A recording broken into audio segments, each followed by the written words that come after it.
Cette semaine à l'émission, je rencontre un artiste de Beaupré de renommée internationale, Giovanni Gerometta. Bienvenue à J'aurais voulu être.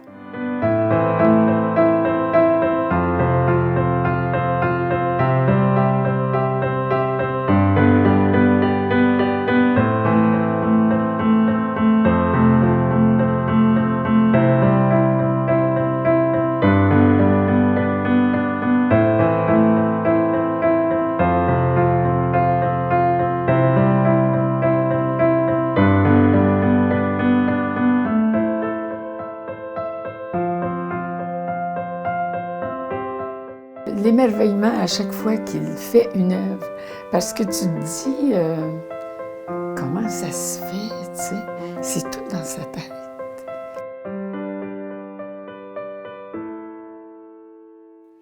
Monsieur Gerometta, vous êtes originaire de l'Italie. Vous êtes arrivé au Canada à quel moment? En 1954, 1er septembre, à Québec. Et c'est arrivé comment? Est-ce que c'est des gens qui sont venus vous chercher en Italie pour venir ici? Bien, j'ai terminé mon 4e année d'école de mosaïque en Italie. Et puis, il y a eu une commission canadienne qui sont venus à l'école pour chercher des artisans, des artistes, pour faire venir au Canada. Et c'est comme ça que moi, puis avec 2 autres amis à moi, du même village que moi, nous sommes venus au Canada. Et puis on m'a destiné à Québec parce qu'au secondaire, j'avais appris un peu le français, puisque en ce moment-là, on enseignait le français comme première langue dans les écoles secondaires. Et vos amis, eux, est-ce qu'ils avaient été au Québec ou ils sont allés un peu plus loin au Canada? Ils ont destiné à Toronto. Ah. Toronto, oui. Et dès votre arrivée, vous avez commencé à travailler déjà dans la mosaïque? J'étais à l'immigration parce qu'on nous a conduits, disons, à l'immigration, que c'était à Lens-au-Foulon. Il y avait un grand hangar. Et la première soir qu'on est arrivé, que je suis arrivé, c'est-à-dire, on arrivait avec les trains d'Halifax jusqu'à Lévis, puis ensuite avec un autobus. Puis je pense que c'était vraiment le 1er septembre. Et c'était la pire tempête de pluie qu'il y a eu en ce soir-là. Les arbres dans l'avenue, pas Cartier, l'avenue Laurier, là, tombaient à terre. C'était incroyable. Oh. Alors je me suis dit, bon, ça commence bien. Puis ensuite, il faisait noir. On est arrivé au Foulon, en fait, dans cet hangar-là. Et là, il y avait 400, disons, émigrés. Et puis, bon, la première nuit, ça faisait quand même spécial d'avoir tous ces gens-là qui parlent différentes langues. Et puis, je n'ai presque pas dormi, dans le fond. Je ne savais pas qu'est-ce qui m'attendait. Le lendemain, on commençait à faire la file pour aller prendre un verre de lait puis un petit déjeuner. Et après quelques jours, j'ai commencé à réfléchir. Le directeur de l'école de mosaïque en Italie m'avait donné l'adresse d'un monsieur qui faisait la mosaïque au Québec, à Québec en fait. Et c'était monsieur Walter Del Mistro. C'est lui qui a été envoyé par une compagnie française de Paris à poser les voûtes de la basilique. Alors j'ai été frappé à sa porte, qui demeurait sur la rue Saint-Jean, en haut de la porte Saint-Jean. Le cabaret Saint-Jean, c'était en bas, puis lui avait un appartement au 3e. Et il y avait sa belle-mère et la fille de sa femme qui demeurait au 2e étage. Et puis il m'a dit, tu vas pouvoir rester ici avec sa belle-fille, belle-sœur en fait. Et puis là, j'ai commencé à m'habituer, puis le lendemain, j'ai pris l'autobus pour aller à son studio. Il m'a indiqué où c'était, dans l'avenue Saint-Sacrement. Il y avait une grande bâtisse qui appartenait à M. Cova, un gars dans la construction, un Italien. Et puis son studio, c'était dans cette bâtisse-là. Et il m'a commencé à donner de l'ouvrage dans la mosaïque. Et c'était, entre autres, à la basilique Sainte-Anne-de-Beaupré, comme vous dites, que vous avez commencé à travailler? Oui, après il y avait des travaux pour la basilique, et puis on faisait en studio, et puis on venait à Sainte-Anne tous les jours pour les poser à la basilique, oui. Est-ce qu'il y a un endroit en particulier dans la basilique où vous avez travaillé davantage? Mais surtout les voûtes secondaires, en partant, oui, pendant une couple d'années. Et la peinture est venue comment? Est-ce que vous en faisiez, Ah, faisiez ben, déjà? Oui, parce qu'à l'école de primo, quand j'étais jeune, j'aimais dessiner. J'aurais voulu être architecte, mais ma famille, c'était pas une famille riche, on était des fermiers, puis mon père avait 10 enfants, ma mère 10 enfants. Alors, vu qu'ils me voyaient dessiner un peu, là, ils m'ont envoyé à l'école de mosaïque parce que ça coûtait moins cher. Puis bon. Mais dans ma tête, j'aurais aimé ça, être un architecte, devenir architecte. C'était trop long, pas assez d'argent pour ça. J'ai vu aussi que vous êtes un grand sportif.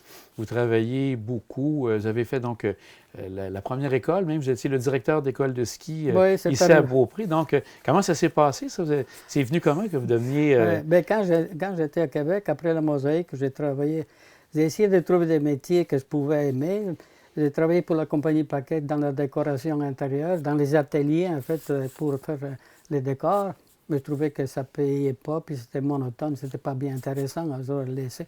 J'ai travaillé 1 an pour ça. Ensuite, j'ai travaillé au Lac-Beauport aussi. Mais avant ça, j'ai travaillé au Château Frontenac parce que je connais un copain qui travaillait au Château Frontenac. J'ai travaillé dans le domaine de la salle à manger, Best Boy, sortir pendant 1 an.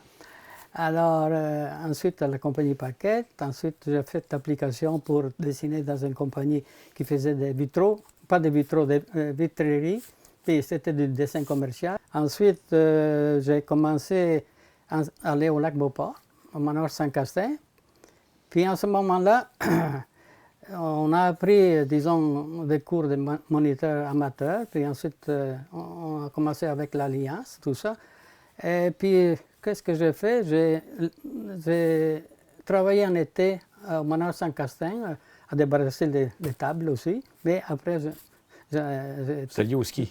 Oui, ça, en été. Ah, durant l'été, mais après ça, pour l'hiver, c'était allé avec le ski. Oui, alors j'ai passé 6 étés à faire ça. Puis l'hiver, j'ai enseigné le ski 4 ans à peu près au manoir. Puis ensuite, en été aussi, j'ai appris à faire du ski nautique. J'ai fait quelques compétitions au lac Saint-Joseph, parce que je n'avais pas de voiture, je n'avais pas besoin. Alors, au lac Beauport, je m'amusais, disons, je faisais un peu d'argent, puis je le tirais sous le lac quasiment avec mon bateau. Mais j'ai eu beaucoup de plaisir. Ensuite, je voulais enseigner, prendre l'expérience en enseignement. J'ai passé mes cours à l'Alliance des moniteurs du ski du Canada. Je suis devenu examinateur pour former d'autres moniteurs. Puis je voulais prendre l'expérience aux États-Unis. J'ai enseigné dans Vermont un hiver. Et en été, j'allais au lac Memphremagog. J'avais porté mon bateau là. Puis j'ai travaillé l'hiver, j'étais à l'école de ski. On était deux directeurs, Mario puis moi, Giovanni, l'école de ski puis la boutique de ski. J'avais mon bateau, mais je ne m'en servais pas parce que j'avais trouvé un travail dans l'enseigne commerciale. Un moniteur de ski qui enseignait seulement la fin de semaine, il savait ce que je faisais. Alors, j'avais fait l'école de mosaïque, j'avais vu mes dessins de l'école de mosaïque que je portais toujours avec moi. Et il dit, tu pourrais venir me donner un coup de main? Oui, oui. Alors, je suis allé à Saint-Hyacinthe, et puis là, je faisais des enseignes sur les voitures, puis toutes sortes de choses. C'est ça. Et là, c'est le ski qui vous a amené ici à Beaupré par la suite, avec l'ouverture de la station? Oui, c'est ça. J'étais encore à Mont-Orford, puis il y a un type du Mont-Saint-Anne, il dit, Giovanni, tu devrais faire application à la ville de Beaupré, ils vont ouvrir la station de ski. Mais moi, je connaissais le Mont-Saint-Anne parce que quand j'étais au lac Beauport, je venais tout le printemps et j'ai passé dans le chemin ici, c'est l'avenue Royale, ici, en dehors de mon studio. À côté de chez vous? Oui. Et puis, on montait la montagne à pied au printemps. On faisait un pique-nique au sommet de la montagne. Et puis, on descendait une fois en ski, une fois. Alors, je connaissais le coin. Un jour, j'aurais jamais pensé que j'aurais eu mon studio sur l'avenue Royale, après X années. C'est incroyable.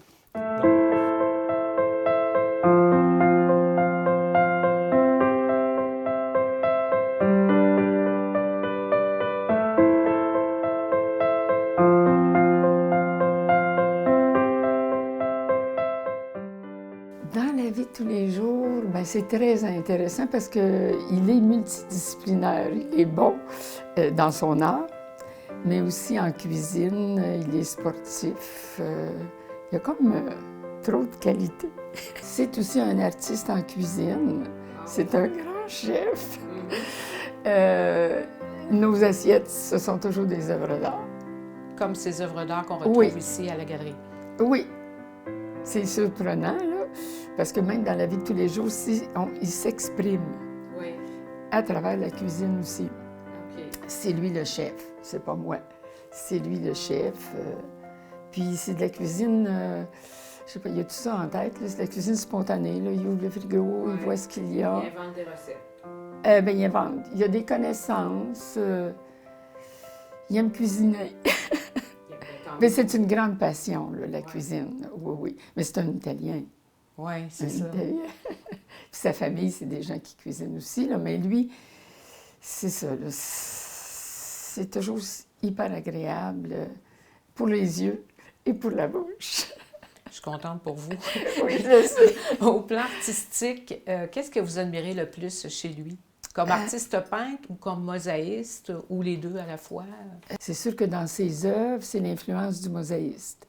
Le mosaïste, Giovanni, si on regarde ses mosaïques, ce sont des formes avec des couleurs. Puis dans ses tableaux, ce sont des formes avec un agencement de couleurs. Puis il peut traiter de tous les sujets possibles. Quelle est sa plus grande force artistique? Sa force artistique, bien, C'est la créativité. son pouvoir de création. Oui. Dans tous les domaines. Tu sais. Ouais. Giovanni, là, il y a des gens qui sont venus, puis moi, je veux un tableau qui représente telle chose. Il va le faire. Tu sais, c'est pas son choix. Des fois, Il est capable sur commande. Oui. Ah oui, c'est rare, ça. Mais c'est à cause de sa formation. Vu que vous le connaissez bien, quelle œuvre vous pensez ou quelle réalisation de Giovanni est le plus fier? Peut-être Place de la Liberté, là, celle qui vient de terminer à Beaupré. Parce que c'est comme aussi un patrimoine pour la ville de Beaupré. Mais lui, il a vécu toute sa vie ici. Puis c'est un grand honneur que tu sois représenté. Bien, je comprends. C'est ça. C'est un beau témoignage de son Oui, talent puis aussi. il travaille toujours. Il était à la commission d'urbanisme. Il a toujours donné pour la montagne, pour la ville. Alors, c'est un beau témoignage qui va rester à vie. Comment vous le supportez artistiquement parlant? Est-ce que vous le soutenez à la galerie? Ou, Oui, moi, c'est moi maintenant la galériste. Avant, il était peintre, mosaïste et galériste. Ouais. Maintenant, il ne veut plus toucher à la galerie, vraiment, là. S'il est obligé, oui. Mais c'est moins intéressant que de produire des œuvres d'art. Oui, c'est Pour sûr. lui, pour Ouais. lui. Pour moi, c'est intéressant. Là.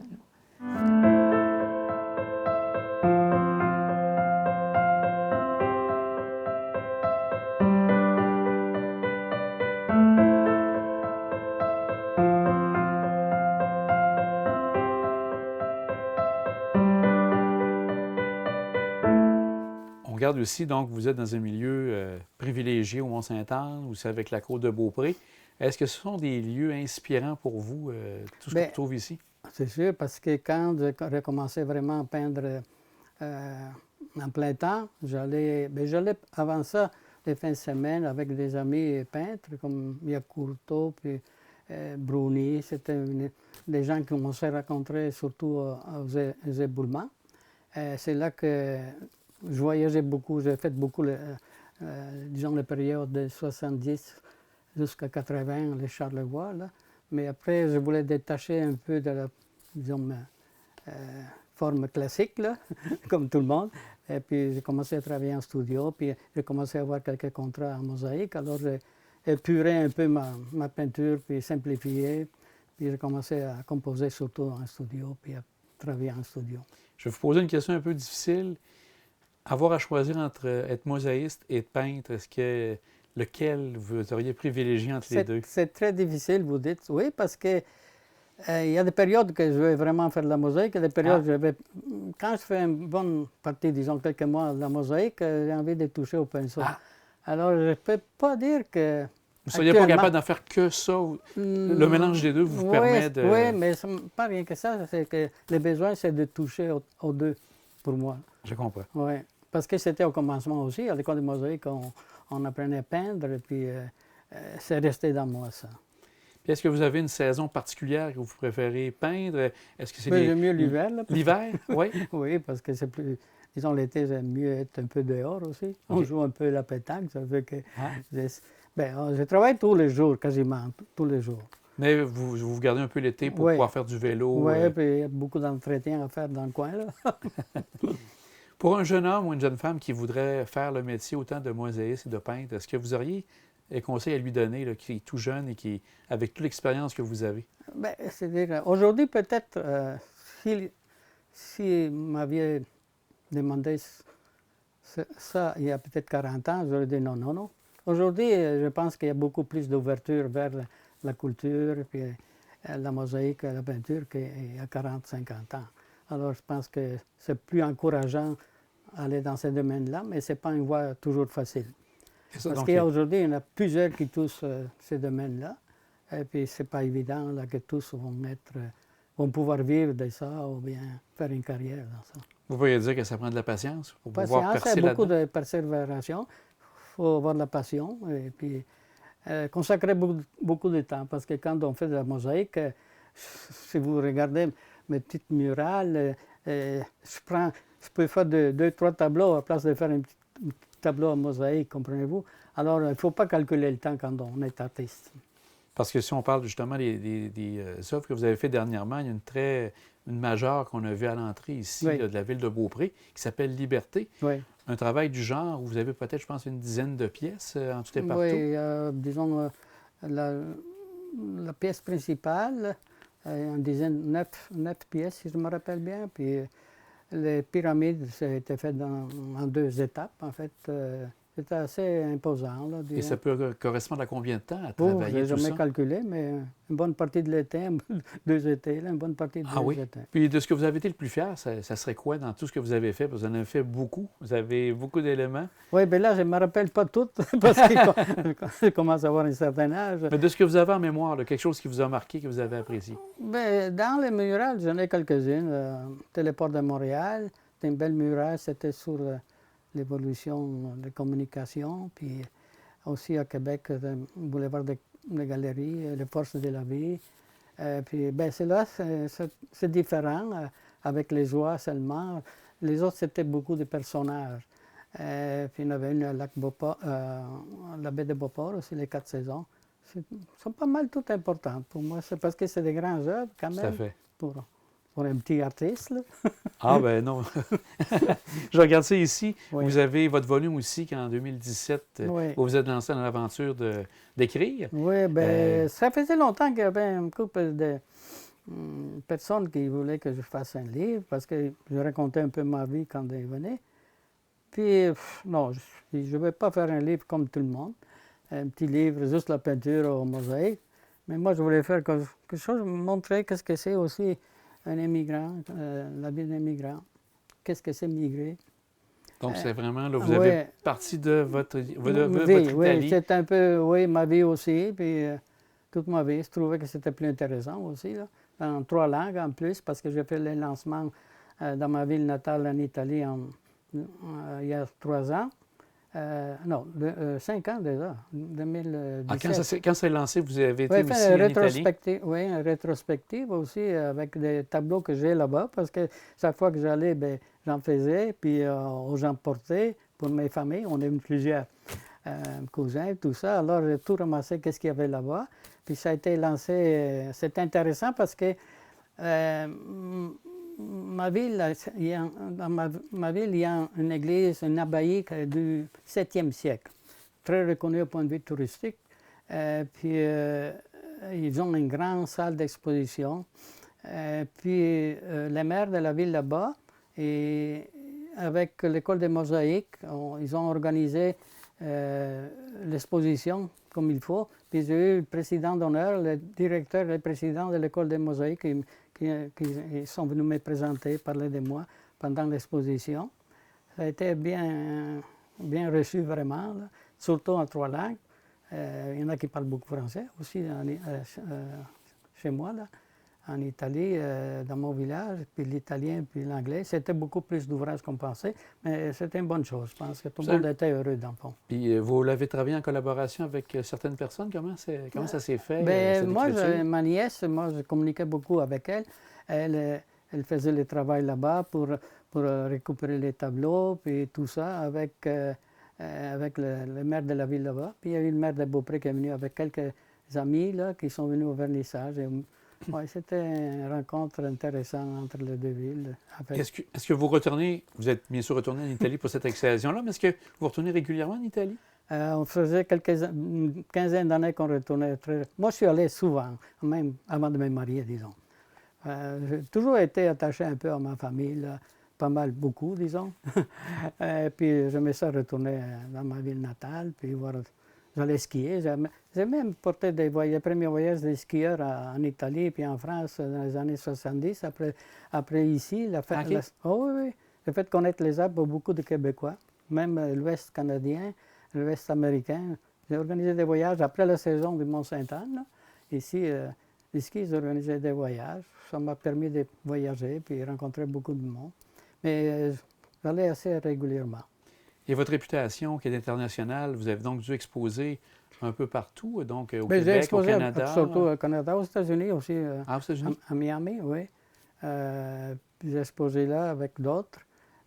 Toronto, un peu partout, mais depuis plusieurs années, je n'expose plus dans la galerie. C'est assez pour moi. Vous faites ça ici maintenant? Oui, c'est ça, oui.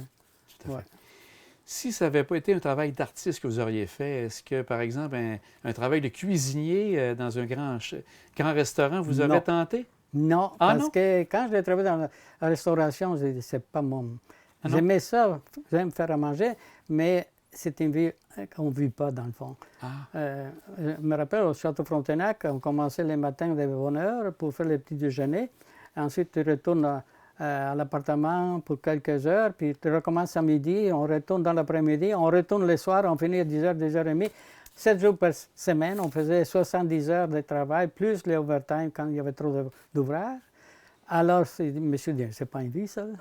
Puis, dans le fond, aujourd'hui, on voit qu'est-ce qui arrive, c'est qu'il n'y a plus de gens qui veulent faire ce métier-là. C'est trop difficile, ça demande trop de travail. C'est très difficile aussi comme cuisinier, travailler dans la cuisine tout le temps, à la chaleur, puis les heures, à l'envers de tout le monde. Parce que quand tu es supposé te reposer, tu travailles. Alors, je trouve que c'est vraiment un métier.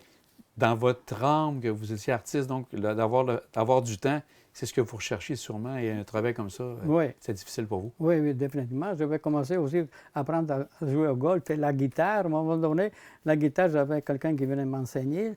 Et puis, beaucoup de temps, je voulais faire de la peinture, faire du ski, la guitare, non. Puis le golf, j'ai joué 2-3 fois, puis ça a été final. J'ai dit, je ne veux pas passer ma vie à tirer avec une balle, parce que ça prend tellement de temps si on veut s'améliorer. Puis j'ai joué au tennis longtemps avant. Ah oui? Oui. La course à pied, la bicyclette, ça a été toujours. D'ailleurs, ma première bicyclette, je l'ai achetée à Sénap-Côté à Québec en 1966. Et puis, c'était la Torpedo. Puis quand j'étais jeune, autour d'Italie, là, on voyait cette bicyclette-là. C'était une couleur vert olive, là, très beau. On n'avait pas moyen là. Je faisais 150 km avec une bicyclette normale, montée d'école pour avoir le tour d'Italie. Ah oui? C'était épouvantable. Le cœur sortait par les oreilles quasiment, là, avec mes amis, un de mes amis, mais on voulait voir le tour d'Italie. Et puis quand je suis arrivé ici, que j'avais un peu d'argent la première année au Mont-Sainte-Anne, je suis arrivé en 65, en 66, la première journée, je suis allé à Québec, un de mes amis qui avait le magasin, il m'a dit, j'ai un Torpedo, un côté, sur le boulevard Charest. Je l'ai acheté tout de suite. Je prends la bicyclette le lendemain, je descends sur l'avenue Royale. Il y a deux enfants qui étaient en avant de moi, un à côté de l'autre, et puis je voulais dépasser. Il y en a un qui change de direction. Et vous êtes rentré... Rentré dedans. Oh non! Mais je suis dernièrement, c'est un de mes amis intimes qui m'a dit, c'est moi qui étais... Ah non! que c'est moi qui t'a frappé. Et puis je me suis excusé, tu as été bien correct, il dit, tu n'as rien dit, puis je suis remonté. Mais j'avais tordu un peu le guidon, là. Puis là, je l'ai envoyé à Marinoni, à Montréal, pour la reconditionner, parce que c'était un souvenir de jeunesse, quasiment, puis je vais la voir bientôt. Là. Ah, donc ça vous Juste pour savoir souvenir. ça, comme souvenir.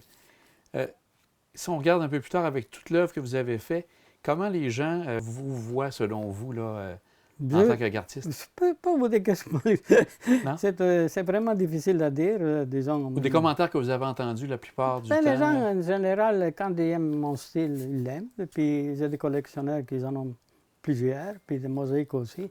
Ça, je pense que ça, c'est vraiment quelque chose de particulier parce que, ou bien tu aimes ou tu n'aimes pas.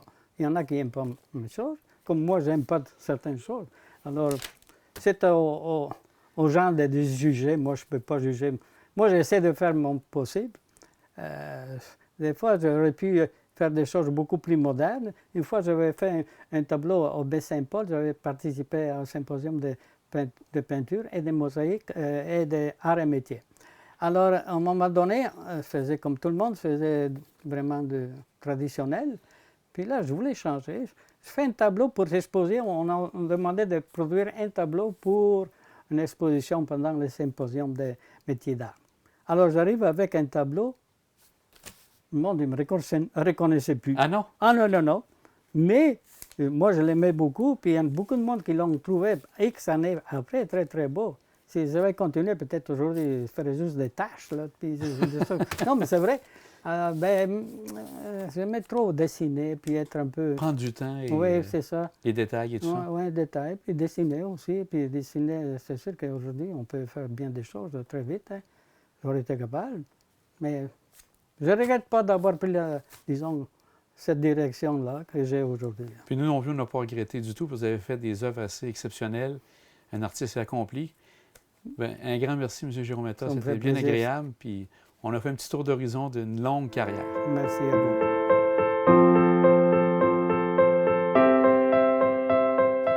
Bien, vivre avec un artiste, mais avec Giovanni, c'est merveilleux.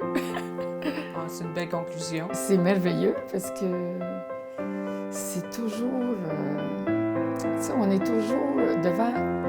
Je répète le mot émerveillement parce que c'est ça. Ouais. Il a bâti la maison,